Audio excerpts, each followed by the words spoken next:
സാഗരമധ്യത്തിൽ പെട്ടു ഞാൻ ഉഴലുമ്പോൾ നൗകയുമായി നാഥ വന്നിടണേ, ഒരു കര നീ എത്തിച്ചിടണമേ. യേശുവേ യേശുവേ യേശുവേ യേശുവേ. നിത്യസ്തുതിക്ക് ഏറ്റവും യോഗ്യമായ പരിശുദ്ധ പരമ ദിവ്യകാരുണ്യത്തിന് എന്നേരവും ആരാധനയും സ്തുതിയും വീഴ്ചയും ഉണ്ടായിരിക്കട്ടെ. നിത്യസ്തുതിക്ക് ഏറ്റവും യോഗ്യമായ പരിശുദ്ധ പരമ ദിവ്യകാരുണ്യത്തിന് എന്നേരവും ആരാധനയും സ്തുതിയും വീഴ്ചയും ഉണ്ടായിരിക്കട്ടെ. നിത്യസ്തുതിക്ക് ഏറ്റവും യോഗ്യമായ പരിശുദ്ധ പരമ ദിവ്യകാരുണ്യത്തിന് എന്നേരവും ആരാധനയും സ്തുതിയും വീഴ്ചയും ഉണ്ടായിരിക്കട്ടെ. സ്നേഹമുള്ളവരെ, കൃപയുടെ സമയത്തിലേക്ക് പ്രവേശിക്കുകയാണ്. പിതാവായ ദൈവം തൻ്റെ പുത്രനിലൂടെ നമുക്കായി വെളിപ്പെടുത്തിയ ആ വലിയ കരുണയുടെ നിമിഷങ്ങളാണ് നമ്മളിപ്പോൾ അനുസ്മരിക്കുക. നമ്മുടെ ജീവിതത്തിൽ കർത്താവ് ഓരോ ദിവസവും അവിടുത്തെ കാരുണ്യം വർഷിച്ചു കൊണ്ടിരിക്കുന്നു. എന്നും കർത്താവിൻ്റെ കാരുണ്യം സ്വീകരിക്കുവാൻ നമ്മൾ ഓരോരുത്തരും ആഗ്രഹിക്കുന്നുണ്ടെങ്കിൽ നമ്മുടെ ജീവിതത്തിൽ അതിൻ്റേതായ മാറ്റങ്ങൾ ഉണ്ടായിരിക്കണം. കർത്താവ് നമ്മളെ ഓരോരുത്തരെയും ഏറ്റെടുക്കുമ്പോൾ പ്രിയമുള്ളവരെ, കർത്താവിന് സ്വീകരിക്കുവാൻ പറ്റിയ ഒരു രീതിയിലേക്ക് നമ്മുടെ ജീവിതത്തെ നമ്മൾ മാറ്റുവാൻ തയ്യാറാകണം. കർത്താവ് വസിക്കുന്ന ഇടം പരിശുദ്ധമാണ്. കർത്താവ് വസിക്കുവാൻ ആഗ്രഹിക്കുന്നതും പരിശുദ്ധമായ ഒരിടത്തിലാണ്. എല്ലാ ദിവസവും ദിവ്യകാരുണ്യമായി നമ്മുടെ ഓരോരുത്തരെയും ഇടയിലേക്ക് കർത്താവ് കടന്നു വരുമ്പോൾ അവിടുന്ന് ആഗ്രഹിക്കുന്നതും ആ പരിശുദ്ധി തന്നെയാണ്. എന്നാൽ പലപ്പോഴും കർത്താവിനെ സ്വീകരിക്കുവാൻ വേണ്ട ഒരുക്കം നമുക്കുണ്ടോ എന്ന് ചോദിച്ചാൽ അത് സംശയമാണ്. നമ്മൾ അനുഭവിക്കുന്ന ഈ രക്ഷ അത് ദൈവം നൽകിയ ദാനമാണെന്ന് തിരിച്ചറിയാതെ പോകുമ്പോൾ പ്രിയമുള്ളവരെ, നമ്മൾ ദൈവത്തെ തന്നെയാണ് വേദനിപ്പിക്കുക. ഇന്ന് ഈ കൃപയുടെ സമയത്ത് നാം ഓരോരുത്തരുമായിരിക്കുമ്പോൾ വിശുദ്ധ പൗലോസ് ശ്ലീഹ എഫേസോസുകാർക്ക് എഴുതിയ ലേഖനം 2-ാം അധ്യായം 1 മുതൽ 10 വരെയുള്ള തിരുവചനങ്ങൾ വായിച്ച് നമുക്ക് ധ്യാനിക്കാം. അപരാധങ്ങളും പാപങ്ങളും മൂലം ഒരിക്കൽ നിങ്ങൾ മൃതരായിരുന്നു. അന്ന് ഈ ലോകത്തിൻ്റെ ഗതി പിന്തുടർന്നും അനുസരണക്കേടിൻ്റെ മക്കളിൽ പ്രവർത്തിക്കുന്ന അരൂപിയായ അന്തരീക്ഷ ശക്തികളുടെ അധീശനെ അനുസരിച്ചുമാണ് നിങ്ങൾ നടന്നിരുന്നത്. അനുസരണക്കേടിൻ്റെ ഈ മക്കളോടൊപ്പം ഒരു കാലത്ത് നമ്മളും ശരീരത്തിൻ്റെയും മനസ്സിൻ്റെയും അഭിലാഷങ്ങൾ സാധിച്ചുകൊണ്ട് ജഡമോഹങ്ങളിൽ ജീവിച്ചു. നമ്മളും മറ്റുള്ളവരെ പോലെ സ്വഭാവേന ക്രോധത്തിൻ്റെ മക്കളായിരുന്നു. എന്നാൽ പാപം വഴി മരിച്ചവരായിരുന്നിട്ടും കരുണാസമ്പന്നനായ ദൈവം നമ്മോട് കാണിച്ച മഹത്തായ സ്നേഹത്താൽ ക്രിസ്തുവിനോടുകൂടെ നമ്മെ ജീവിപ്പിച്ചു. കൃപയാൽ നിങ്ങൾ രക്ഷിക്കപ്പെട്ടു. ക്രിസ്തുവിനോട് കൂടെ അവിടുന്ന് നമ്മെ ഉയർപ്പിച്ച് സ്വർഗത്തിൽ അവനോട് കൂടെ ഇരുത്തുകയും ചെയ്തു. അവിടുന്ന് യേശുക്രിസ്തുവിൽ നമ്മോട് കാണിച്ച കാരുണ്യത്താൽ വരാനിരിക്കുന്ന കാലങ്ങളിൽ തൻ്റെ അപരിമേയമായ കൃപാസമൃദ്ധിയെ വ്യക്തമാക്കാനാണ് ഇപ്രകാരം ചെയ്തത്. വിശ്വാസം വഴി കൃപയാലാണ് നിങ്ങൾ രക്ഷിക്കപ്പെട്ടത്. അത് നിങ്ങൾ നേടിയെടുത്തതല്ല, ദൈവത്തിൻ്റെ ദാനമാണ്. അത് പ്രവൃത്തികളുടെ ഫലമല്ല, തന്മൂലം ആരും അതിൽ അഹങ്കരിക്കേണ്ടതില്ല. നാം ദൈവത്തിൻ്റെ കരവേലയാണ്. നാം ചെയ്യാൻ വേണ്ടി ദൈവം മുൻകൂട്ടി ഒരുക്കിയ സത്പ്രവൃത്തികൾക്കായി യേശുക്രിസ്തുവിൽ സൃഷ്ടിക്കപ്പെട്ടവരാണ്. സ്നേഹമുള്ളവരെ, എഫേസോസുകാർക്ക് എഴുതിയ ഈ ലേഖനത്തിലൂടെ പൗലോസ് ശ്ലീഹ ആവർത്തിച്ച് പറയുകയാണ്, നമ്മൾ നേടിയെടുത്തത് ദൈവം നൽകിയ ദാനമായ രക്ഷയാണ്. നമ്മുടെ പ്രവൃത്തികൾക്കനുസരിച്ച് നമുക്ക് നൽകപ്പെട്ടതല്ല, മറിച്ച് യേശുക്രിസ്തു നമുക്ക് വേണ്ടി നൽകിയ വലിയ ദാനമാണത്. ദൈവം നമ്മളെ ഓരോരുത്തരെയും സ്നേഹിച്ചതുകൊണ്ട് യേശുക്രിസ്തുവിലൂടെ നമ്മളെ രക്ഷിക്കുവാൻ ആഗ്രഹിച്ചു. യേശുക്രിസ്തുവിലൂടെ അവൻ നമുക്ക് വേണ്ടി പ്രവർത്തിച്ചു. യേശുക്രിസ്തുവിലൂടെ തൻ്റെ സ്നേഹം പകർന്നു നൽകി. യേശുക്രിസ്തുവിലൂടെ ആ പിതാവ് ആരാണെന്ന് വെളിപ്പെടുത്തി. യേശുക്രിസ്തുവിലൂടെ പിതാവ് ക്ഷമിക്കുന്നവനും നമ്മളെ കൈപിടിച്ച് നടത്തുന്നവനുമാണെന്ന് നമ്മുടെ മുമ്പിൽ ആവർത്തിച്ച് പറഞ്ഞു. തൻ്റെ ജീവിതത്തിലൂടെയും തൻ്റെ പ്രവർത്തനങ്ങളിലൂടെയും കൂടെ കൂടെ കർത്താവ് വെളിപ്പെടുത്തിയത് ആ പിതാവായ ദൈവത്തിൻ്റെ സ്നേഹം തന്നെയായിരുന്നു. പുത്രനായ ദൈവം ഈ ലോകത്തിലേക്ക് കടന്നു വരുന്നതിന് മുമ്പ് നമ്മുടെ ഓരോരുത്തരെയും ജഡമോഹങ്ങൾക്ക് അനുസൃതമായിട്ടാണ് നമ്മുടെ ജീവിതത്തെ നമ്മൾ മുന്നോട്ട് കൊണ്ടുപോയത്. പലപ്പോഴും നമ്മുടെ ജഡത്തിൻ്റെ ആശകൾക്ക് അനുസൃതമായി നമ്മുടെ ജീവിതത്തെ നമ്മൾ നയിച്ചു. പലപ്പോഴും പാപക്കുഴികളിലേക്ക് നമ്മൾ പോലും അറിയാതെ നമ്മൾ വീണുപോയി. അപ്പോഴും നമ്മൾ മനസ്സിലാക്കിയില്ല നമ്മളെ സ്നേഹിക്കുന്ന ഒരു കർത്താവ് നമുക്ക് വേണ്ടി കാത്തിരിക്കുന്നുണ്ടെന്ന്. പ്രിയമുള്ളവരെ, നമ്മൾ പാപം വഴി മരിച്ചവരായിരുന്നിട്ടും കരുണാസമ്പന്നനായ ദൈവം നമ്മോട് കാണിച്ച മഹത്തായ സ്നേഹമാണ് യേശു ക്രിസ്തു. തൻ്റെ പുത്രനെ തന്നെയാണ് ഈ ലോകത്തിലേക്ക് നമ്മളെ ഓരോരുത്തരെയും രക്ഷിക്കുവാൻ വേണ്ടി അവിടുന്ന് അയക്കുന്നത്. മുന്തിരിത്തോട്ടത്തിലെ കൃഷിക്കാരൻ്റെ ഉപമ പറയുമ്പോൾ യേശു ക്രിസ്തു ആ പിതാവിൻ്റെ സ്നേഹമാണ് നമ്മുടെ മുമ്പിൽ കാണിച്ചു തന്നത്. പിതാവായ ദൈവം എപ്രകാരമാണ് തൻ്റെ കൂടെയുള്ളവരെ ഈ ലോകത്തിലേക്ക് അയച്ചത് എന്ന് ആ ഒരു ഉപമ വായിച്ചാൽ നമുക്ക് മനസ്സിലാക്കുവാൻ സാധിക്കും. പ്രവാചകന്മാരെയും രാജാക്കന്മാരെയും പുരോഹിതരെയും എല്ലാം നമ്മുടെ ഇടയിലേക്ക് അവിടുന്ന് അയച്ചിട്ടുണ്ടെങ്കിൽ അത് നമ്മളെ ഓരോരുത്തരെയും നേടിയെടുക്കുവാൻ വേണ്ടിയാണ്. എന്നാൽ പലപ്പോഴും അത് തിരിച്ചറിയാതെ ദൈവത്താൽ അയക്കപ്പെട്ടവരെ നമ്മൾ ആട്ടിയൊഴിച്ചു. ദൈവത്താൽ അയക്കപ്പെട്ടവരെ നമ്മൾ വധിച്ചു കളഞ്ഞു. എന്നിട്ടും ആ ദൈവം നമ്മളെ ഉപേക്ഷിക്കുന്നില്ല.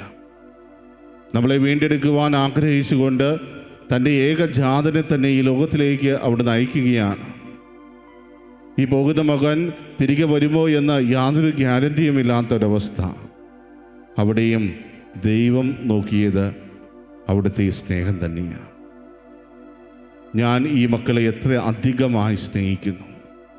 ഈ മക്കൾക്ക് വേണ്ടി എൻ്റെ ഏകജാതനെ നൽകാൻ പോലും എനിക്ക് യാതൊരു മടിയുമില്ല എന്ന് പ്രഖ്യാപിച്ചുകൊണ്ട് അവിടുന്ന് തൻ്റെ ഏകജാതനെ ഈ ലോകത്തിലേക്ക് അയച്ചു. അവൻ്റെ ജീവിതത്തിലൂടെ നാം രക്ഷ പ്രാപിച്ചു.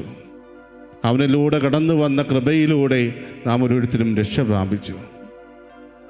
തൻ്റെ ജീവിതത്തിലൂടെ ക്രിസ്തു നമുക്ക് പകർന്നു തന്നത് അവനെ തന്നെയാണ്. ഇതെൻ്റെ ശരീരമാകുന്നു, ഇതെൻ്റെ രക്തമാകുന്നു എന്നെല്ലാം കർത്താവ് പറയുമ്പോൾ തന്നെ തന്നെയാണ് അവിടുന്ന് വിഭജിച്ച് നൽകിയത്.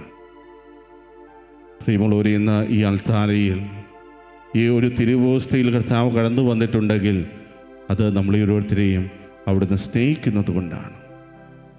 അവിടുത്തെ വലിയ കൃപകളാൽ നമ്മളെ ഓരോരുത്തരെയും നിറയ്ക്കുവാൻ അവിടുന്ന് ആഗ്രഹിക്കുന്നത് കൊണ്ടാണ് ഇന്ന് ഓരോ സക്രാരിയിലും കർത്താവിനെ നമുക്ക് കാണുവാൻ സാധിക്കുക. പ്രിയമുള്ളവരെ, കർത്താവിൻ്റെ കൃപയാൽ രക്ഷിക്കപ്പെട്ടവരാണ് നാം ഓരോരുത്തരും. ആ വലിയ കൃപ നമ്മുടെ ഓരോരുത്തരും ജീവിതത്തിലേക്ക് നമ്മൾ ഏറ്റെടുക്കുമ്പോൾ നമുക്കും വലിയൊരു ഉത്തരവാദിത്വം കർത്താവ് നൽകുന്നുണ്ട്. പിതാവായ ദൈവം എപ്രകാരമാണോ നമ്മളെ ഓരോരുത്തരെയും സ്നേഹിച്ചത്, അതുപോലെ പുത്രനായ ദൈവത്തിലൂടെ നമ്മളും മറ്റുള്ളവരെ സ്നേഹിക്കണം. മറ്റുള്ളവരെയും കൈപിടിച്ചുയർത്തുവാൻ നമുക്ക് സാധിക്കണം. പൗലോസ്ലീഹ എഫെസോസുകാരെ ഒരിക്കൽ കൂടി ഓർമ്മപ്പെടുത്തുന്ന ഒരു കാര്യം, വിശ്വാസം വഴി കൃപയാലാണ് നിങ്ങൾ രക്ഷിക്കപ്പെട്ടത്.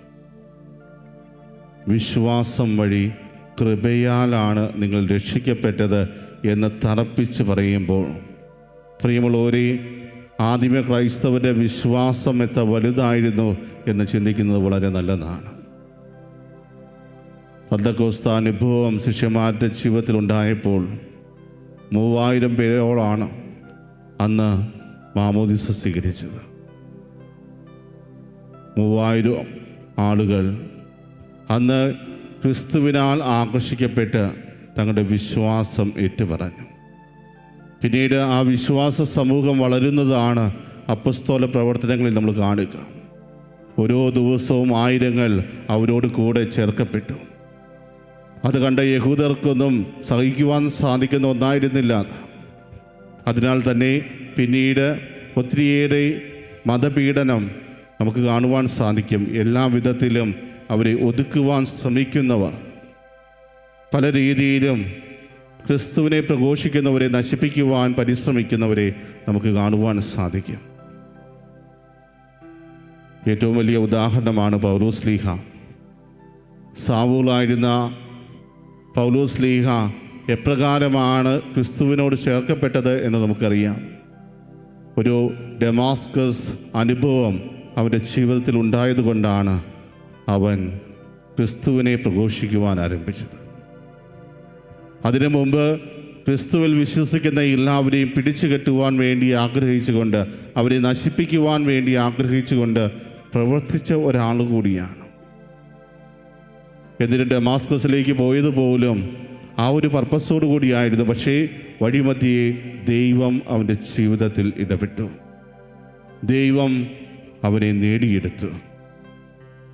പ്രിയമുള്ളവരെ, ആ പൗലോസ്ലീഹ പിന്നീട് ഒത്തിരിയേറെ സഭകൾക്ക് വേണ്ടി എഴുതുമ്പോൾ, ഇന്ന് എഫേസോസുകാർക്ക് എഴുതിയ ലേഖനത്തിൽ കാണുന്നത് പോലെ അവൻ ആവർത്തിച്ച് പറഞ്ഞത്, വിശ്വാസം വഴി കൃപയാലാണ് നിങ്ങൾ ഓരോരുത്തരും രക്ഷിക്കപ്പെട്ടതെന്ന്.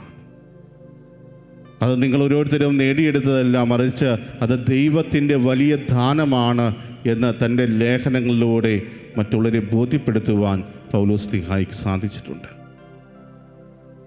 പ്രിയമുള്ളവരെ, നമ്മുടെ ജീവിതത്തിലും പിതാവായ ദൈവത്തിൻ്റെ സ്നേഹത്തിന് നമ്മൾ എന്ത് വിലയാണ് കൊടുക്കുന്നത്?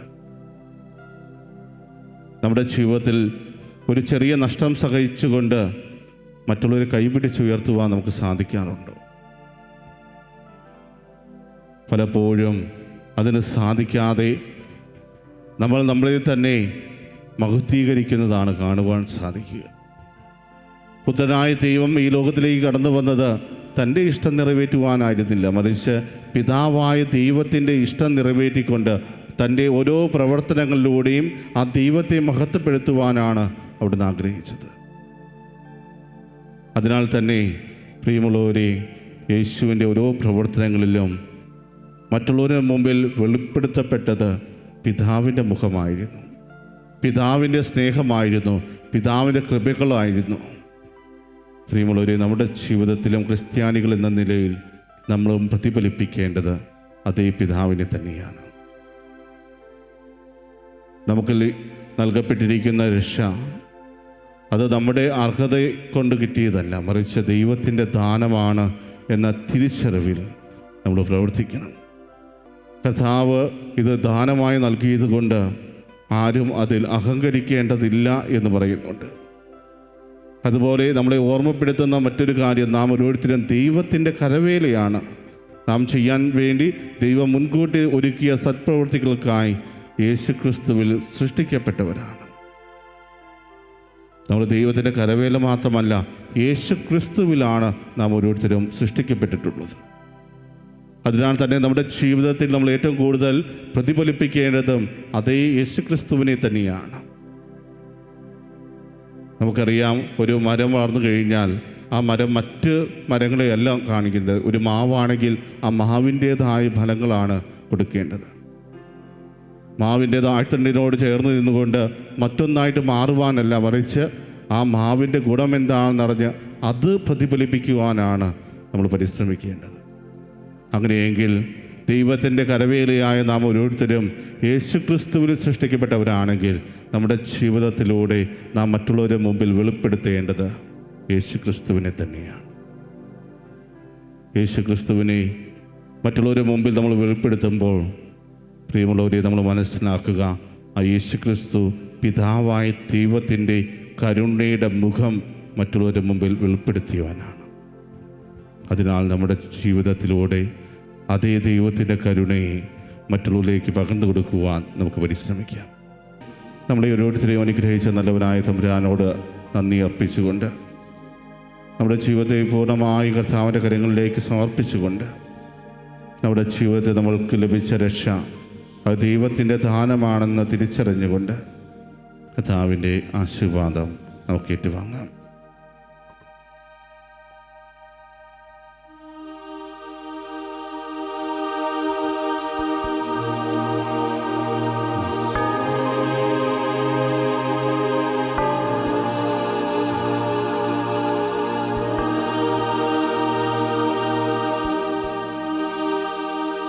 പരിശുദ്ധ പരമമാ ദിവ്യകാരുണ്യമേ, എന്നുമെന്നും അങ്ങേക്കാരാധന. പരിശുദ്ധ പരമമാ ദിവ്യകാരുണ്യമേ, എന്നുമെന്നും അങ്ങേക്കാരാധന. പരിശുദ്ധ പരമമാ ദിവ്യകാരുണ്യമേ, എന്നുമെന്നും അങ്ങേക്കാരാധന.